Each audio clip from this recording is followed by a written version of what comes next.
Runaway brides of Reddit. What's your story? What was the final straw? How last second did you leave?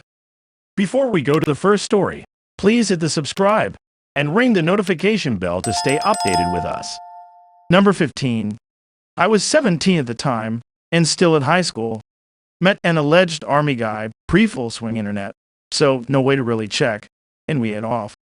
I was young and fell in love with guys really fast, so when he proposed, I was ecstatic. The red flags were there. He asked my parent for permission. He proposed loudly at a pizza shop, which, socially, would have been too awkward to say no anyway. He didn't have his own place. I never met his family. I never saw any evidence of being in the military.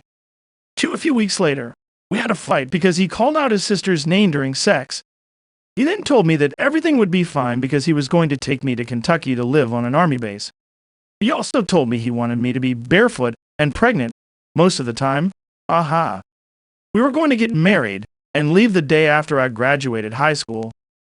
I did some real soul searching. I became withdrawn and quiet. I was visiting my nana one day and she asked me, "Are you in love with him or in love with the idea of a wedding?" And just like that, the bubble burst. I cried and broke it off with him 2 weeks before I graduated. Apparently he had already booked the justice of the peace.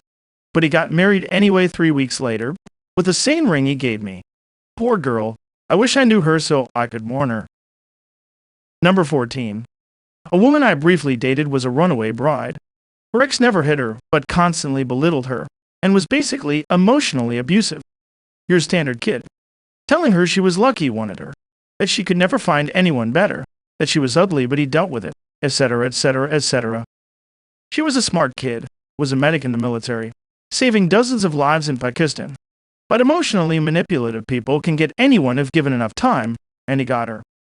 On her wedding day, her dad, who wasn't usually in the picture, having divorced when she was a teen, was having a conversation with her in the ready room and got concerned when she started repeating a lot of the things her fiance was saying to her. She said that she was mid-sentence when he stood up and said, "Let's go to Dairy Queen," out of the blue. When she was little, they often went to DQ and talked over ice creams. She took a second, agreed, and they left to go to DQ. But he drove 3 towns over and they sat and talked over ice cream for hours while her phone rang, the battery dead in the car. She said she felt like a huge weight was lifted and felt bad that her friends and family were waiting for her, but they would all understand later. He eventually went back to the church and told the bridal party it wasn't happening and got his buddies to come and move all her stuff out the next day. She said that while her dad wasn't the best father in her teens, he was the best dad anyone could ask for that day. We dated for a couple of weeks before we figured out we weren't a good match. We parted amicably, but I haven't talked to her since. Number 13. My dad was a runaway groom, broken off 3 days before the wedding. Mid-1970s, so he was in his early 20s. His fiance, not my mom, obviously, and her mother pressured him into proposing, which he did with my grandmother's ring. He also felt society sort of demanded it.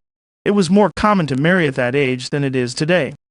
Deep down, he knew she simply wasn't the one, but figured maybe all men felt that way before a wedding, so he ignored that and hoped his feelings would change.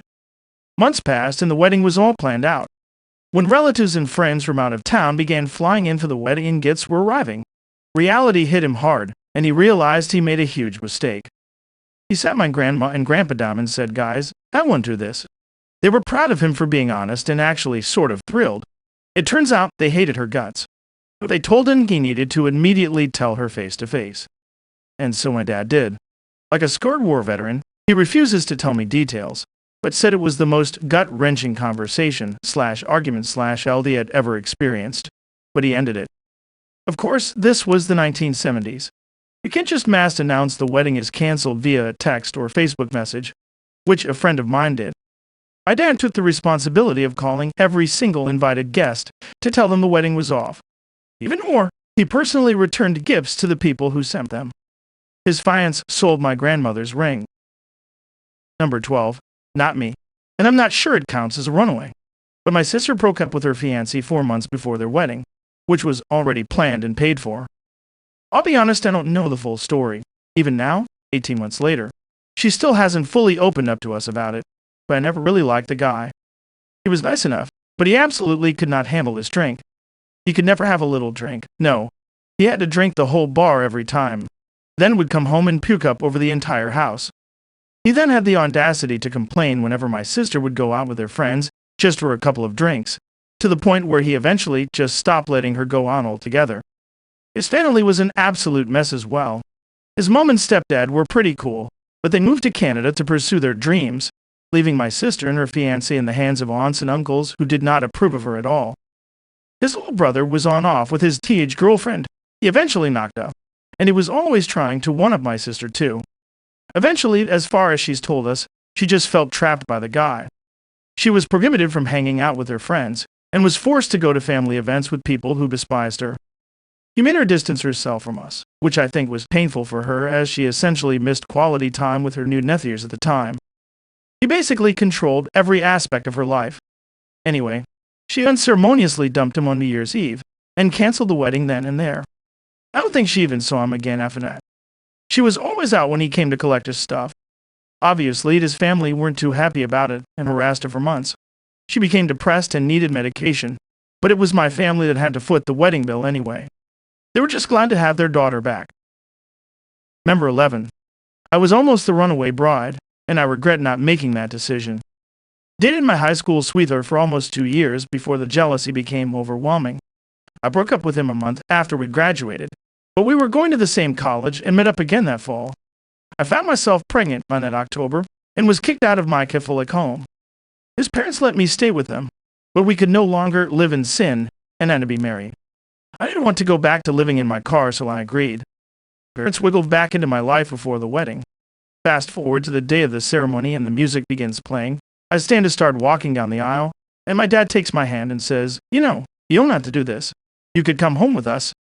What the F? Could he have mentioned this an hour, a day, a week before? I've always hated drama and didn't want to be that person, so I just said that I couldn't, and I got married. My ex was controlling, manipulative, and how abusive he was to become much less subtle side. I became pregnant and turned over when we moved out of his parents' house a year later. I ran when he nearly hit our baby's skull with his shoe, which he threw because he found something in the carpet. I didn't vacuum properly.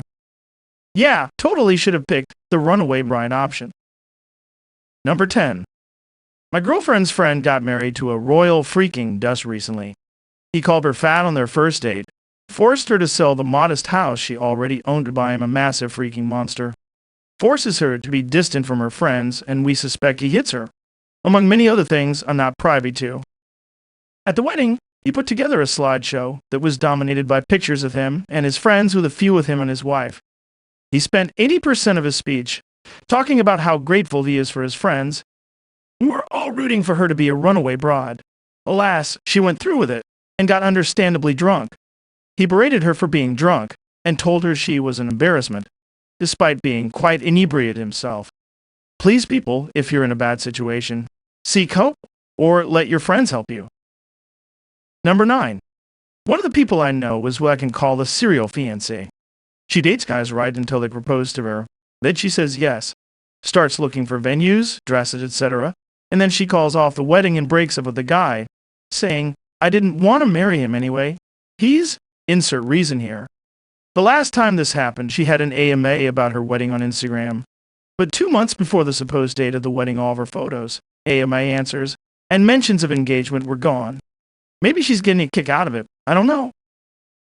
Number 8. Not me, that my best friend was a runaway bride. I guess you can call it because she backed out of the wedding 2 days before, and she did so by basically packing all of her shit while her fiancé was a girl.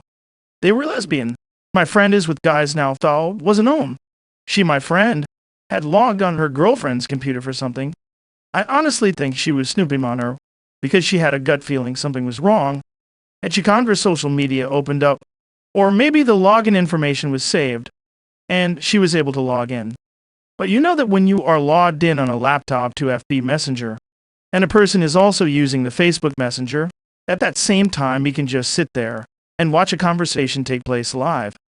She was watching her Jeff sexting some other girl who worked at the vet that they had been taking her sickly dog to for his skin conditions. After the wedding being called off, her ex-fiancé and that girl from the vet got married and then divorced like super fast because they got in a fight and the vet girl bit a chunk of her GF's skull out, like bit the skin raw off her head, and then for no reason whatsoever, According to witnesses, the sliding glass door the vet girl was standing in front of never actually touched it, just fell down on top of her head and knocked her unconscious. My friend is in an amazing relationship with a man now, and she gets a real kick out of how karma really took care of that situation. Number 7. Namiko, my cousin, was supposed to marry a girl who fell head over heels in love with a guy she met 2 days before the wedding, and left him not literally at the altar, but about as close as you can get. I was 5 or 6, and supposed to be a flower girl, and my 16-year-old brothers were the ushers. We lived about 6 hours away, and I remember being so confused the whole ride home as to why I hadn't been a flower girl while everyone else was dead silent. In a crazy small world, twist, the guy that she fell in love with is a professor at the same university as my brother, and has an office down the hall. He and the bride have been married for, I guess, going on 20 years now. Meanwhile, my cousin has been married 3 times, busted for DUI, so many times I don't think he can even get a license, and ballooned up to like 300 pounds. I think she made the right choice. Number 6. Runaway child bride. Anyway, when I was about 12 years old, smartphones became a thing. I started talking to a man online. He promised to take me away from my family. We talked every single day and late into the night. We loved each other about as much as a 12-year-old could live a 40-year-old man. He told me he'd make me a mother of many kids, and planned to get me pregnant ASAP. One day he drove down from Tennessee to pick me up. He was outside my house waiting for me. I put on my favorite white dress and went out to meet him. Then I froze. My mom had just had yet another baby. I started thinking about all that I've missed out on. They growing up, finishing high school. I went back inside and never saw him again. Jesus Christ, that's pretty much child grooming.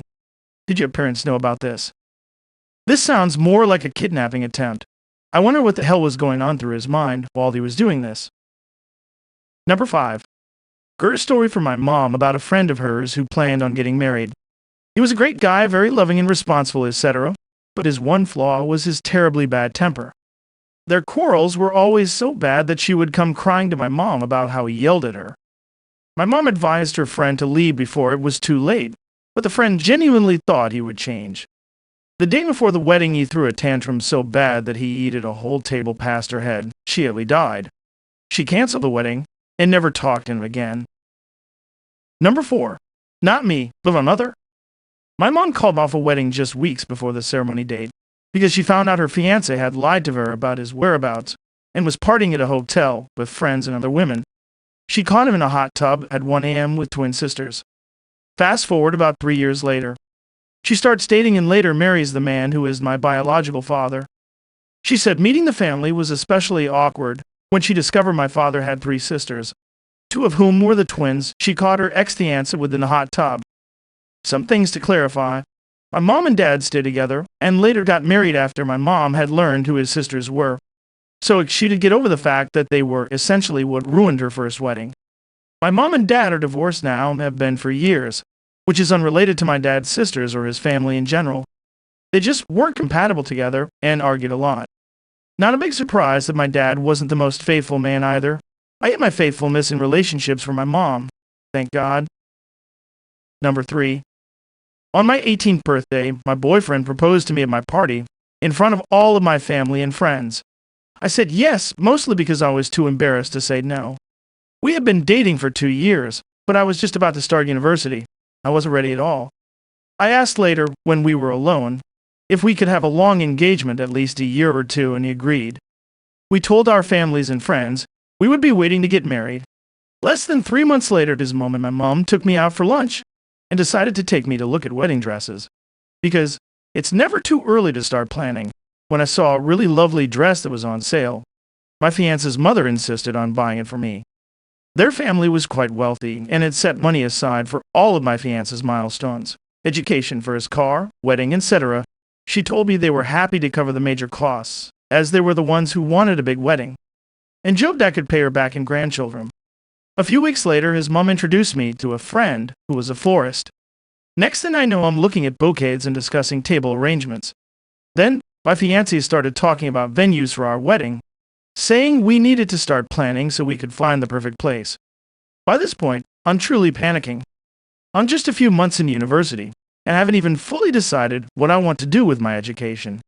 Now I'm choosing venues for a wedding that's supposed to be years away. A wedding that's suddenly looking like the nuptials of a minor royal. I tried talking to my fiancé, but he just wouldn't listen.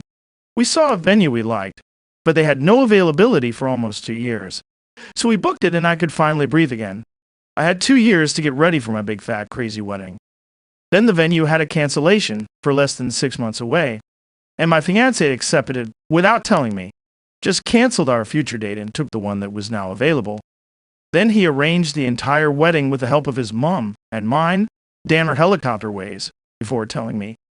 When he told me everything was booked, I went mental.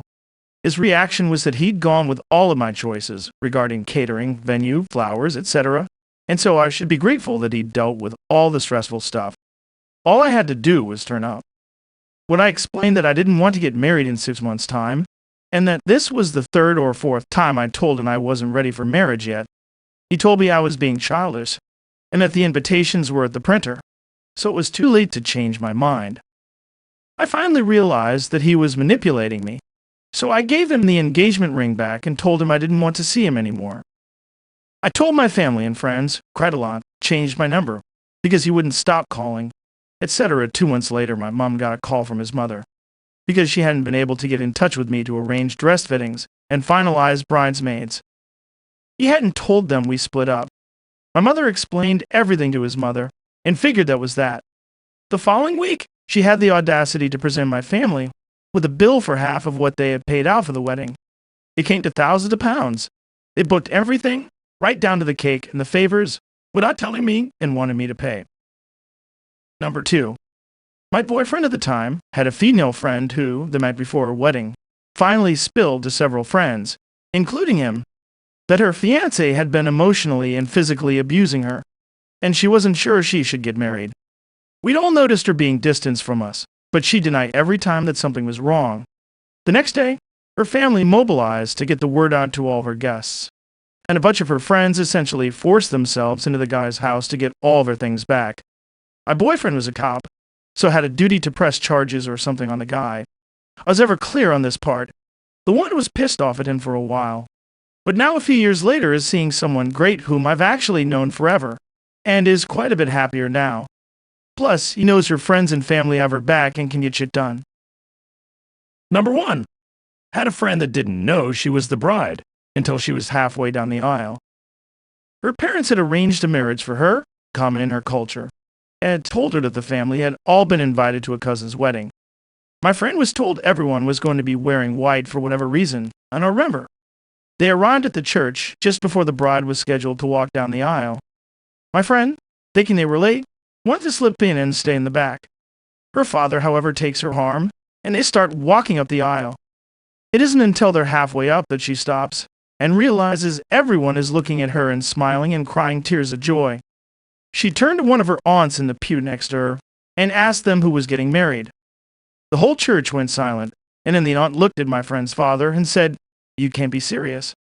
You planned a wedding for your daughter and just expected her to go along with it. Had the two of them even met? Did you seriously think this would work?" The whole room was them chattering about them, and the father just cleared his throat and told his daughter to keep walking. Luckily, the aunt grabbed my friend first and pulled her into the pew, pushed her past the row of people, and they both ran out of the church. Her parents disowned her after that, and she moved in with that aunt. Edit.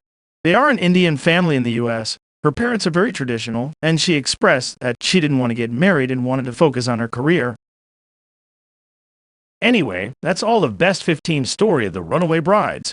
If you like more of this video, please hit the thumbs up and subscribe to the channel. You can also share your thoughts or tell us your amazing story in the comments below. I'll see you in the next video.